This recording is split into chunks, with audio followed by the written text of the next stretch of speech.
Hello everyone, एक बार फिर से आप सभी का स्वागत है आपके अपने YouTube channel GK with MK app में। तो साथियों, ज़्यादा कुछ मुझे बताने की शायद आवश्यकता नहीं पड़ेगी। जो आपको पढ़ना है अर्थात इस वीडियो में, इस सीरीज में आपको क्या क्या मिलेगा आप थंबनेल में पढ़ लीजिएगा, जो आपके सामने दिखाई दे रहा है। यहाँ आपको रेलवे ग्रुप डी के 2022 के स्टार्टिंग में जो एग्जाम शुरू होने वाले हैं उसके लिए आपको ज़बरदस्त तरीके से लूसेंट की 1000 प्लस प्रश्नों की सीरीज मिलेगी और इसमें आपको लगभग 15 से 20 वीडियोज़ मिलेगी। तो साथियों, कंटेंट हमारी पहचान है, कंटेंट के साथ में हमने आज तक ना तो समझौता किया है और नहीं आगे करेंगे। तो चलिए फ्रेंड्स, वीडियो को शुरू करते हैं, ज़्यादा टाइम वेस्ट नहीं करते हैं। पहला क्वेश्चन दमदार तरीके से इस प्रकार आपके सामने है कि खेलो इंडिया यूनिवर्सिटी गेम्स के दूसरे संस्करण का आयोजन किस राज्य में किया गया है। तो साथियों, इसका राइट आंसर है कर्नाटक के में ये किया गया है इसका आयोजन। और फ्रेंड्स याद रखिएगा, हमारी कोशिश ये होगी कि जितने भी प्रश्न हम आपको कवर कराएंगे, भले ही हमारे प्रश्नों की संख्या कम होगी, लेकिन हम आपको पूरा विधिवत रूप से एनालिसिस के माध्यम से पूरा कवर कराने की कोशिश करेंगे, ताकि आपका एक भी फैक्ट, उस क्वेश्चन से संबंधित इतने फैक्ट बनेंगे सारे कवर हो जाएं। तो साथियों याद रखिएगा, कर्नाटक के जो अभी नए बनने वाले मुख्यमंत्री हैं वो कौन हैं? वो बसवराज बोम्मई हैं। और कर्नाटक के वर्तमान राज्यपाल है थावरचंद गहलोत जी, जो कि इससे पहले एक कैबिनेट मंत्री थे। और कर्नाटक में कुल कितनी 28 लोकसभा सीट है, जो यहाँ का मैजिक नंबर है वो 28 यहाँ की लोकसभा सीट है, 12 राज्यसभा सीट है, 224 विधानसभा सीट है और 75 यहाँ की विधान परिषद की सीटें हैं। और कॉफ़ी और सोने के उत्पादन में भारत में ये पहले स्थान पर है। और कर्नाटक की जो राजधानी है बेंगलुरु, याद रखिएगा ये क्वेश्चन आ सकता है, वर्ष 2020 में सबसे अधिक ऑनलाइन ट्रांजैक्शन करने वाला शहर है। और फ्लिपकार्ट का हेडक्वार्टर भी बेंगलुरु में ही है। सभी फैक्ट मोस्ट इंपोर्टेंट है, याद रखिएगा। चलिए फ्रेंड्स, आगे बढ़ते हैं अगले क्वेश्चन की ओर। संविधान लागू होने के बाद प्रथम कानून मंत्री कौन थे? जबरदस्त धुआं प्रश्न है, लगभग आप सभी इसके बारे में जानते होंगे। तो इसका राइट आंसर क्या है? राइट आंसर है आपका डॉक्टर भीमराव अंबेडकर जी। और फ्रेंड्स ये सभी पढ़ लीजिएगा कि जो हमारा संविधान लागू हुआ था उसके बाद जो प्रथम मंत्री बने थे, जैसे कि पहले गृह मंत्री कौन थे? सरदार पटेल जी थे। पहले कृषि मंत्री डॉक्टर राजेंद्र प्रसाद, पहले रेल मंत्री जॉन मथाई, पहले वित्त मंत्री आर.के. षणमुख शेट्टी और भारत के प्रथम शिक्षा मंत्री थे मौलाना अबुल कलाम आज़ाद। इन सभी को आप पढ़ लीजिएगा फ्रेंड्स, ये मोस्ट इंपोर्टेंट फैक्ट हैं। चलिए आगे बढ़ते हैं अगले क्वेश्चन की ओर। अगला क्वेश्चन है कि पेपरलेस बजट प्रस्तुत करने वाला भारत का पहला राज्य कौन सा बन गया है? तो फ्रेंड्स करंट का क्वेश्चन है, राइट आंसर है उत्तर प्रदेश। और यहाँ के मुख्यमंत्री कौन है? योगी आदित्यनाथ जी है। गवर्नर यहाँ की आनंदीबेन पटेल जी है। और नए मुख्य न्यायाधीश बनाए गए हैं वो राजेश बिंदल जी हैं। और इससे पहले यदि आपसे पूछा जाए कि इससे पहले ये कहाँ के चीफ जस्टिस थे, तो फ्रेंड्स ये पश्चिम बंगाल के चीफ जस्टिस थे, उत्तर प्रदेश के चीफ जस्टिस बनने से पहले। और यदि यहाँ के मैजिक नंबर की बात करें तो लोकसभा सीट 80, जो कि पूरे देश में सबसे अधिक लोकसभा सीट कहाँ से आती है? उत्तर प्रदेश से आती है।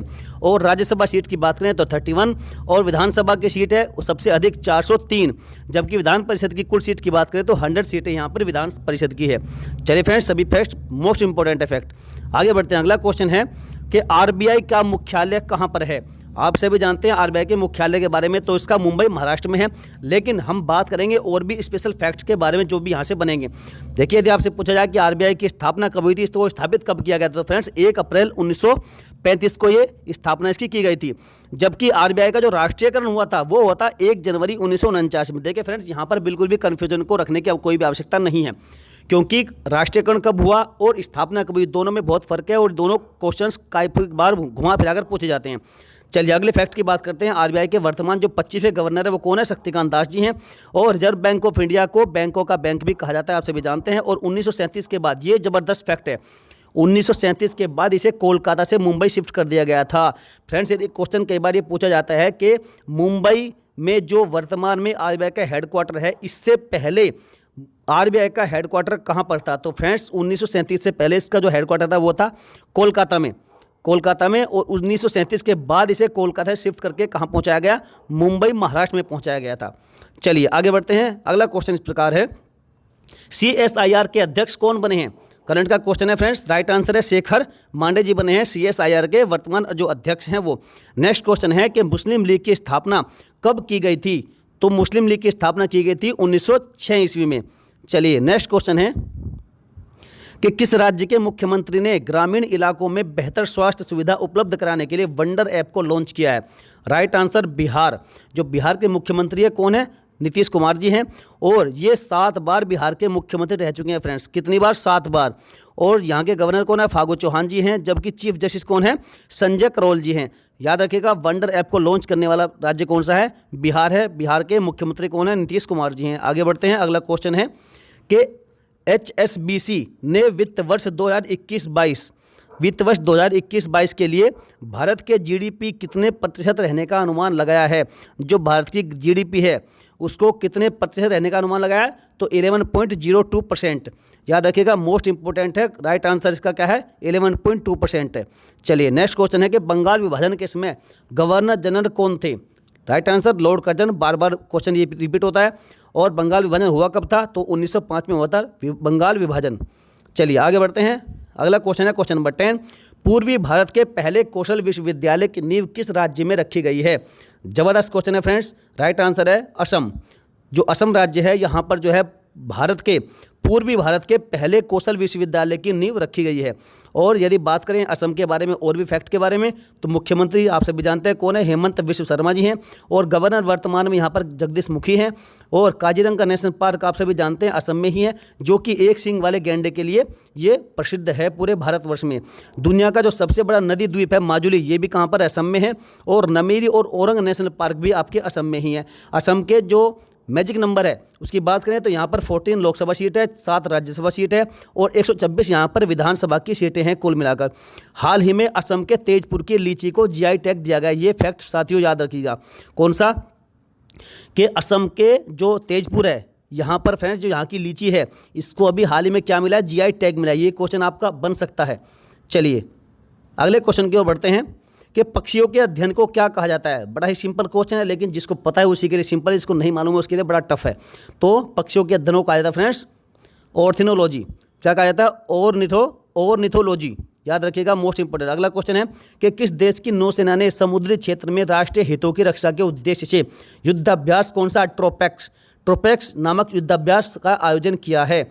तो राइट आंसर है भारत ने जो है क्या किया है, ट्रोपेक्स जो युद्धाभ्यास है जो नौसेना ने समुद्री क्षेत्र में अपने राष्ट्रीय हितों की रक्षा के उद्देश्य से शुरू किया है, तो वो क्या है, भारत ने। और याद रखिएगा, नौसेना दिवस कब मनाते हैं, 4 दिसंबर को मनाते हैं। और जो एडमिरल है करमवीर सिंह, ये यहाँ के नौसेना के क्या है, वर्तमान में प्रमुख है। और फ्रेंड्स थल सेना दिवस और वायुसेना दिवस कब मनाते हैं, ये आप हमें कमेंट करके बताइएगा। चलिए आगे बढ़ते हैं। अगला क्वेश्चन है क्वेश्चन नंबर 13 कि जापान की संसद का क्या नाम है। तो फ्रेंड्स याद रखिएगा, भारत की संसद का ही नहीं बल्कि और भी देशों की जो मुख्य हमारे जो पड़ोसी देश है खास करके, उनकी सभी की हमें संसद का नाम मालूम होना चाहिए, क्योंकि एग्जाम्स में बहुत बार ये क्वेश्चन भी पूछे जाते हैं। तो जापान की संसद का नाम है राष्ट्रीय डाइट। और जबकि बात करें रशिया की, तो रशिया की ड्यूमा याद रख लिया, ये भी बहुत बार रिपीट होता है। और यूएसए की जो संसद है उसका नाम है सीनेट। इजराइल की क्या है, नेसेट। और ईरान और मालदीव की दोनों की है मजलिस। और बांग्लादेश की संसद की बात करें तो जातीय संसद इसका नाम है। चलिए अगला क्वेश्चन है कि किस राज्य में महिलाओं एवं लड़कियों की सुरक्षा सुनिश्चित करने के लिए मिशन शक्ति अभियान चलाया जा रहा है। तो ये चलाया जा रहा है हमारे प्यारे उत्तर प्रदेश में, और उत्तर प्रदेश के सीएम हैं योगी आदित्यनाथ जी। चलिए याद रखिएगा, ये जबरदस्त क्वेश्चन है। ये क्वेश्चन आपका यूपी पुलिस के लिए भी मोस्ट इंपॉर्टेंट है और रेलवे के लिए तो है ही है। आगे बढ़ते हैं। सेंट्रल फॉरेंसिक साइंस लेबोरेटरी कहाँ पर है। फ्रेंड्स यूपीएसआई के जितने भी एग्जाम हुए हैं, जितनी पाली हुई हैं साथियों, मैक्सिमम शिफ्ट में ये क्वेश्चन बार बार रिपीट होता था कि सेंट्रल फॉरेंसिक साइंस लेबोरेटरी कहाँ पर है। तो साथियों इसका राइट आंसर क्या हो जाएगा, भारत में कितनी है, 7 सेंट्रल फॉरेंसिक लेबोरेटरी है। और याद रखिएगा, इन 7 के बारे में आपको याद रखना होगा। ये क्वेश्चन कैसे भी पूछ सकते हैं आपको, विकल्प में इन 7 के 7 में से कोई भी विकल्प आपको मिल सकता है। और मैंने यहाँ पर 7 के 7 का नाम लिख दिया गया है। और ये जो नेशनल फॉरेंसिक साइंस यूनिवर्सिटी है, तो साथियों ये आपकी गांधीनगर गुजरात में है। और 7 कौन कौन सी है जो सेंट्रल फॉरेंसिक लेबोरेटरी है, तो एक है हैदराबाद में, कोलकाता, चंडीगढ़, नई दिल्ली, गुवाहाटी, भोपाल और पुणे में है। 7 के 7 ये सेंट्रल फॉरेंसिक साइंस लेबोरेटरी, सभी के बारे में आप याद रख लीजिएगा कहाँ कहाँ पर है। तो आपको विकल्प ऐसा मिलेगा कि जिसमें या तो नहीं होगी या फिर होगी, तो आपको उनमें से देखना है। यदि आपको इन 7 के नाम याद है, मालूम है, तो फ्रेंड्स आप राइट आंसर क्लिक कर सकते हैं। चलिए आगे बढ़ते हैं। क्वेश्चन नंबर 16 है कि NHAI की स्थापना कब हुई थी। फ्रेंड्स मोस्ट इंपोर्टेंट क्वेश्चन है, राइट आंसर है इसका 1988 में इसकी स्थापना हुई थी NHAI की। और NHAI का मोटो क्या है, not just roads building a nation. और साथियों एक संस्था और है BRO, कौन सी है, BRO बॉर्डर रोड्स ऑर्गेनाइजेशन। और साथियों ये एक ऐसी संस्था है जिसने चीन और पाकिस्तान के, खासकर चीन की नाक में दम कर रखा है, क्योंकि इसने जो हमारा हाईएल्टी एरिया है वहाँ पर इतनी सड़कें बना दी है, इतनी सड़कों के जाल बिछा दिए हैं, इतनी सुरंगें बना दी है कि चाइना आज इससे परेशान है कि ये कर क्या रहा है। तो साथियों बड़े ज़बरदस्त ये संस्था है BRO। तो इसकी स्थापना याद रखिएगा, ये पूछा जा सकता है कब हुई थी, 7 मई 1960 को हुई थी BRO की स्थापना। और NHI की स्थापना कब हुई थी, 1988 में हुई थी। चलिए आगे बढ़ते हैं।